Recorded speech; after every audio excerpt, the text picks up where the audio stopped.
चलिए आज बात करते हैं इतिहास के एक बहुत ही पेचीदा और संवेदनशील मुद्दे पर और कोशिश करेंगे कि इसे आसान शब्दों में समझ सकें।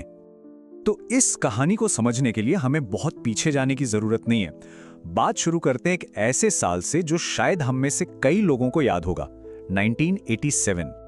जरा सोचिए, राजस्थान का देवराला गांव, एक 18 साल की लड़की रूप कंवर, शादी को सिर्फ 8 महीने हुए थे और वो विधवा हो गई और अब अपने पति के अंतिम संस्कार की तैयारी कर रही थी। और वहां क्या हुआ? हजारों की भीड़ जमा थी उसे अपने पति की चिता पर जलते देखने के लिए। बात यही नहीं रुकी, कुछ ही दिनों में वहां एक मंदिर जैसा बना दिया गया। और जानते हैं कितने लोग आए? करीब करीब 2 लाख लोग उस काम की पूजा करने, उसे सही ठहराने। ये था भारत में सती का आखिरी रिपोर्ट किया गया मामला। एक ऐसी घटना जिसने पूरे देश को हिलाकर रख दिया और एक सवाल खड़ा किया कि भाई आज के जमाने में, मॉडर्न दुनिया में ये सब कैसे हो सकता है। तो जाहिर है इस घटना के बाद पूरे देश में बवाल मच गया। हंगामा इतना बड़ा कि राज्य के मुख्यमंत्री तक को इस्तीफा देना पड़ गया और एक नया, पहले से कई ज्यादा सख्त कानून बनाना पड़ा। अच्छा, इस पूरी प्रथा की जड़ को समझने के लिए पहले इस शब्द को ही पकड़ते हैं, सती। ये शब्द संस्कृत के सत्य से आया है, मतलब एक सच्ची, एक वफादार पत्नी। और मान्यताओं के हिसाब से इसका कनेक्शन देवी सती से जोड़ा जाता है, जिन्होंने अपने पति शिव के अपमान के बाद खुद को अग्नि में समर्पित कर दिया था। तो फिर सबसे बड़ा सवाल तो यही उठता है कि क्या ये जो प्रथा थी, इससे हमारे सबसे पवित्र माने जाने वाले हिंदू ग्रंथों ने कभी सही ठहराया था? और यहीं पर कहानी का सबसे चौंकाने वाला हिस्सा सामने होता है।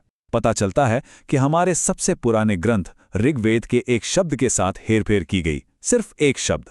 असल में श्लोक में शब्द था अग्रे, जिसका मतलब होता है आगे बढ़ो, एक नई जिंदगी की तरफ।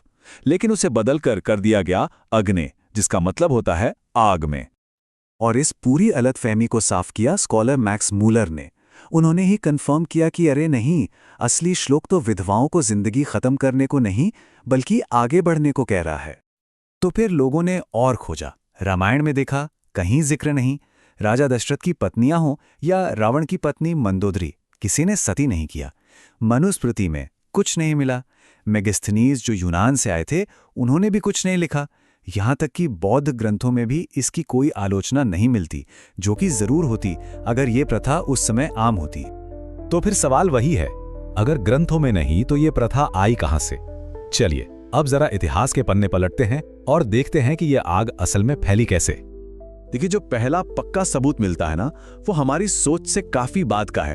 भारत में पहला सती का शिलालेख मिला 510 ईस्वी में, मध्य प्रदेश के एरण में, यानी गुप्त काल के समय। और फिर वक्त के साथ साथ इसी से मिलती जुलती एक और भी ज्यादा भयानक प्रथा सामने आई, जिसे हम जौहर कहते हैं। ये तब होता था जब हमलावर सेनाओं से बचने के लिए, उनकी कैद और जुल्म से बचने के लिए औरतें एक साथ सामूहिक रूप से आत्मदाह कर लेती थीं। पर यहां एक बहुत बड़ा विरोधाभास है, एक पैराडॉक्स। ये प्रथा न तो प्राचीन भारत में और न ही मध्यकाल में अपने चरम पर थी। ये सबसे ज्यादा, और ये सुनने में अजीब लगेगा, ये सबसे ज्यादा फैली ब्रिटिश राज के दौरान, खासतौर पर बंगाल में। वहां 3 चीजें एक साथ मिल गईं। एक तो ये गलत धारणा कि ग्रंथों में ऐसा लिखा है, दूसरा विधवा की संपत्ति हड़पने का लालच, और तीसरा अताल के बाद फैली भयानक गरीबी। इन सब ने मिलकर सती के मामलों में जैसे आग ही लगा दी। और आंकड़े देखिए, सिर्फ 10 साल में 1815 से 1824 के बीच एक ब्रिटिश सर्वे ने 6000 से ज्यादा मामले दर्ज किए। 6000 से ज्यादा। हालांकि एक दूसरा पहलू भी है। कुछ लोगों का यह भी मानना था कि ये जो आंकड़े थे, इन्हें ईसाई मिशनरी ग्रुप्स ने बढ़ा चढ़ाकर दिखाया था, ताकि वो हिंदू धर्म को एक बर्बर धर्म की तरह पेश कर सकें और लोगों का धर्म परिवर्तन करवा सकें। लेकिन एक बात साफ थी, जैसे जैसे ये कुप्रथा बढ़ी, इसके खिलाफ उठने वाली आवाजें भी मजबूत होती गईं। इसे खत्म करने की लड़ाई का भी अपना एक लंबा और बहुत ताकतवर इतिहास रहा है। ये लड़ाई कई पड़ावों से गुजरी। शुरुआत में मोहम्मद बिन तुगलक और अकबर जैसे शासकों ने इसे रोकने की कोशिश की। फिर शिवाजी जैसे क्षेत्रीय राजाओं ने भी इसका खुलकर विरोध किया। उन्होंने तो अपनी मां को भी ऐसा करने से रोका था। यूरोपियों में सबसे पहले पुर्तगालियों ने 1515 में गोवा में इस पर बैन लगाया। लेकिन जो सबसे बड़ा नाम इस लड़ाई में जुड़ा, वो थे राजा राम मोहन रॉय। उन्होंने एक राष्ट्रव्यापी अभियान चलाया। और उन्हीं की मेहनत रंग लाई जब गवर्नर जनरल विलियम बेंटिक ने 1829 में इसे पूरी तरह से गैरकानूनी घोषित कर दिया। तो सवाल यह है कि अगर 1829 में ही सती पर बैन लग गया था, तो फिर 1987 में रूफ कवर के केस के बाद एक नए कानून की जरूरत क्यों पड़ी?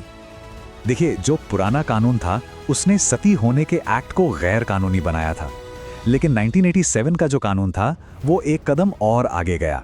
उसने सती के महिमा मंडन को, मतलब उसे ग्लोरीफाई करने को, उसका समर्थन करने को भी एक जुर्म बना दिया। तो इससे एक बात तो साफ हो जाती है, ये प्रथा कभी धर्म ग्रंथों के बारे में थी ही नहीं। ये असल में एक पिछड़ी हुई सोच, एक रिग्रेसिव माइंडसेट के बारे में थी, जो ये मानती थी कि एक औरत की पहचान, उसका वजूद सिर्फ और सिर्फ उसके पति से है। और यहीं पर हम एक आखिरी लेकिन सबसे जरूरी सवाल पर आकर रुकते हैं। कानून ने सती की आग तो बुझा दी, पर क्या वो सोच, वो मानसिकता जिसने इस आग को हवा दी थी, वो सच में खत्म हो गई है? या फिर उसकी चिंगारी आज भी दहेज, ऑनर किलिंग और बाल विवाह जैसी दूसरी सामाजिक बुराइयों में कहीं ना कहीं सुलग रही है?